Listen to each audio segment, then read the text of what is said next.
तो इनइक्वालिटी का अपना फोर्थ लेक्चर है।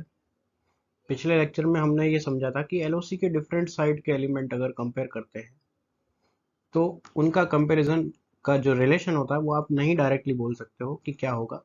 तो उस कंडीशन में कैन नॉट बी डिटरमाइंड वाली बात होती है कि भाई रिलेशन आप नहीं निकाल सकते।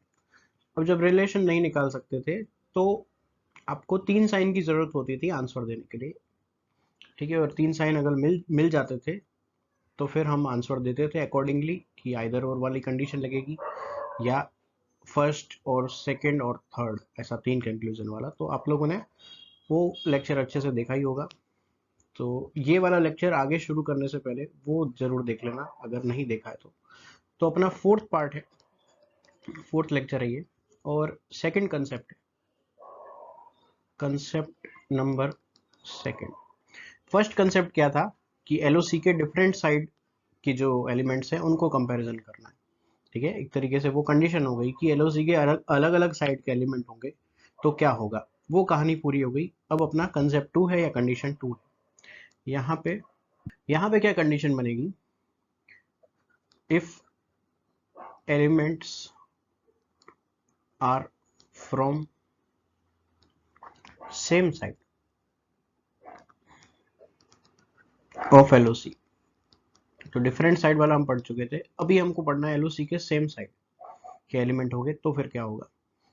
या फिर और लिख देते हैं, और देयर इज नो एलओसी। ठीक है, नो एलओसी। ठीक है, या तो एलओसी ही नहीं हो, कंडीशन ही ना बने एलओसी की, या फिर कंडीशन बने भी तो जो एलिमेंट्स को कंपेयर आप करोगे वो एलिमेंट्स एलओसी के सेम साइड हो तो क्या होगा।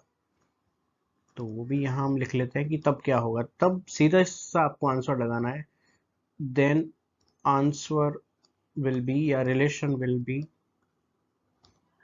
Clear sign. क्लियर साइन हम पहले ही डिस्कस कर चुके हैं कि कौन से हैं ये दो क्लियर साइन। तो आंसर क्या होगा, क्लियर साइन होगा। ठीक है, अभी हम एग्जांपल से भी समझेंगे। अगर क्लियर साइन नहीं दिखता है तो if there is no clear sign, if there is no clear sign, आपने एलिमेंट्स को देखा, उनको कंपेयर किया और आपने देखा कि उनके बीच में कोई क्लियर साइन है ही नहीं, तो फिर जो साइन अवेलेबल होगा वो आपका आंसर होगा।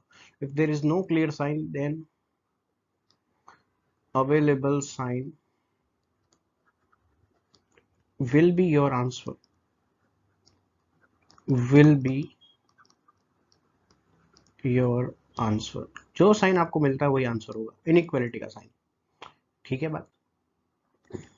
तो एग्जाम्पल ले लेते हैं ताकि आपको बहुत अच्छे से ये चीज समझ में आ जाएगी और यहीं आपका चैप्टर खत्म हो जाएगा। फिर एक दो क्वेश्चन हम कर लेंगे। तो जैसे कि एग्जाम्पल के लिए मैंने ये लिखा, A B greater than equal to C D ई।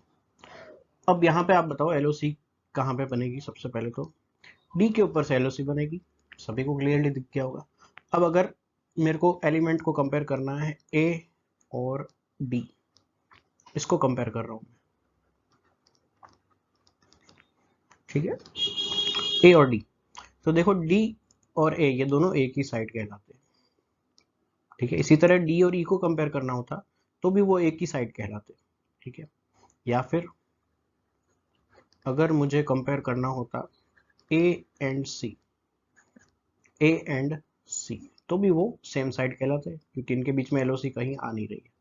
तो आई होप आपको ये समझ में आ गया होगा कि कौन सी कंडीशन है ये और कब ये रूल अप्लाई होगा। तो ए और डी को कंपेयर करने में अभी मैंने ऊपर लिखवाया है कि क्लियर साइन आपका आंसर होगा। तो देखो ए और डी के बीच में कोई क्लियर साइन है, बिल्कुल है, लेस देन वाला, लेस देन वाला। तो यही आपका आंसर हो गया, ए लेस देन डी, खत्म केस। ठीक है, अब इस एग्जाम्पल को थोड़ा सा चेंज कर लेते हैं, इसी एग्जाम्पल को थोड़ा चेंज कर लेते हैं या नया एग्जाम्पल एक लिख लेते हैं।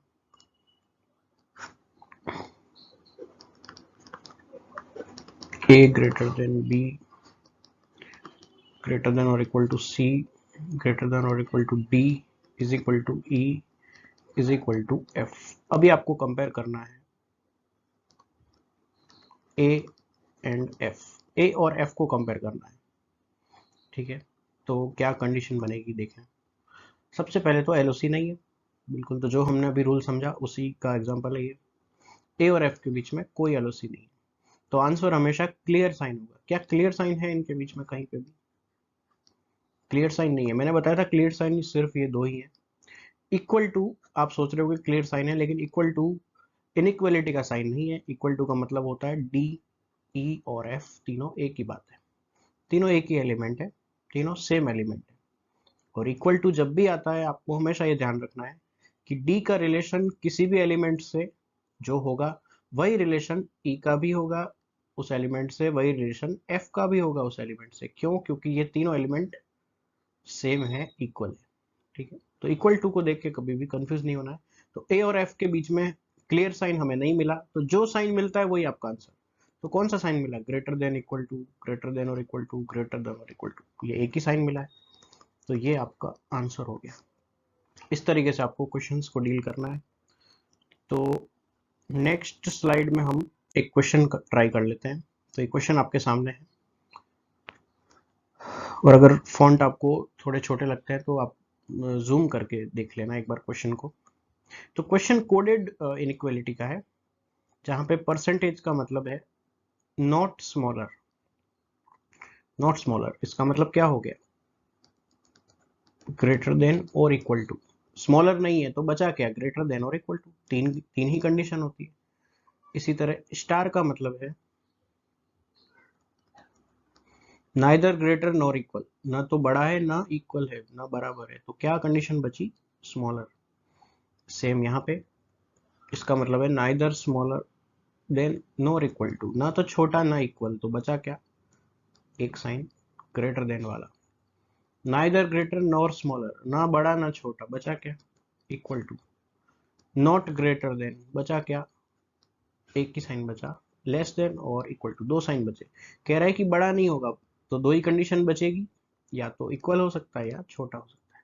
तो ये मतलब आपको फर्स्ट क्लास में ही आपको समझा दिए थे, बस अब क्वेश्चन पे अप्लाई करना है। तो सबसे पहले आपको डॉलर दिख रहा है, तो डी, डॉलर की जगह कौन सा साइन आपको यूज करना है? इक्वल टू का, D dollar T. T percent M, percent का क्या साइन था? ग्रेटर देन और equal to M.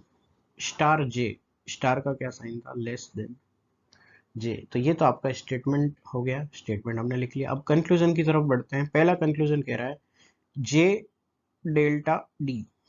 J delta D, delta का क्या मतलब है? डेल्टा का मतलब है ग्रेटर देन। तो देखो चेक करते हैं क्या जे डी से बड़ा है। अब यहाँ पे जो आपको इतने जो 3 लेक्चर्स में मैंने कंसेप्ट समझाया, वो कंसेप्ट यहाँ पे सारे काम आएंगे। तो यहाँ पे आपको ये देखना पड़ेगा कि कौन सा केस लग रहा है। क्या एलओसी आएगी? तो बिल्कुल एलओसी आपको दिखाई दे दी होगी। देखो ये जो कंडीशन आ रही है साइन की, इस हिसाब से तो यहाँ डायरेक्शन चेंज हो रही है साइन की, और जहां भी डायरेक्शन चेंज होती है या साइन आपस में बंद या खुले होते हैं एक दूसरे के सामने, तब वहां एलिमेंट पे एलओसी हो जाती है, ठीक है। और एलओसी के डिफरेंट साइड के एलिमेंट है, तो डी और जे का क्या रिलेशन आप बता सकते हो? कभी भी नहीं बता सकते। सी एंड डी, फिर भी अगर बताना हो तो आपको 3 साइन चाहिए होंगे, पर यहाँ तो एक ही साइन दिया है, जे डेल्टा डी। जे डेल्टा डी मतलब जे ग्रेटर देन डी, ठीक है। जे ग्रेटर देन डी, ये मतलब है डेल्टा का। 3 साइन तो आपके पास है ही नहीं, ठीक है। तो ये आपका डज नॉट फॉलो या फॉल्स, तो फर्स्ट हो गया गलत, ठीक है। फर्स्ट आपका कंक्लूजन रॉन्ग हो गया है। सेकंड चेक कर लेते हैं, M copyright D. M copyright D, तो यहां मैं इसे बना देता हूं, एम कॉपीराइट डी है। तो एम से लेके आपको डी तक चेक करना है। तो सबसे पहले तो ये बात बताओ, क्या कहीं एलओसी दिखी आपको एम और डी के बीच में, या फिर एलओसी के सेम साइड है? ये एलओसी का एक साइड, और दोनों ही एलिमेंट एम और डी एलओसी की सेम साइड पे है, डिफरेंट साइड पे नहीं है। तो सेम साइड पे क्लियर साइन आंसर होता है। क्लियर साइन नहीं होता है तो जो साइन होता है वो आंसर होता है। पर कौन सा साइन मिला आपको? ग्रेटर देन और इक्वल टू मिला, ठीक है। यहाँ पहले एम लिखा हुआ है, तो आंसर क्या होगा? एम एम की तरफ लेस देन और इक्वल टू है और डी, ये आपका आंसर होना चाहिए। अब देखो क्या कॉपीराइट भी यही साइन बताता है, ऊपर से कॉपीराइट हमने देखा, कॉपीराइट में ना तो बड़ा नहीं है, इसका मतलब ये वाला साइन है लेस देन और इक्वल टू, तो एम लेस देन और इक्वल टू डी, ऐसा ये कंक्लूजन आपको कह रहा है, ठीक है। तो इसका मतलब ये कंक्लूजन सही है, तो कंक्लूजन नंबर सेकंड सही। तो कौन सा आप आंसर टिक करोगे? पहला कंक्लूजन गलत हो गया, दूसरा आपका कंक्लूजन सही हो गया, तो only second is true, only second is true, option number B, option number B answer हो गया, ठीक है।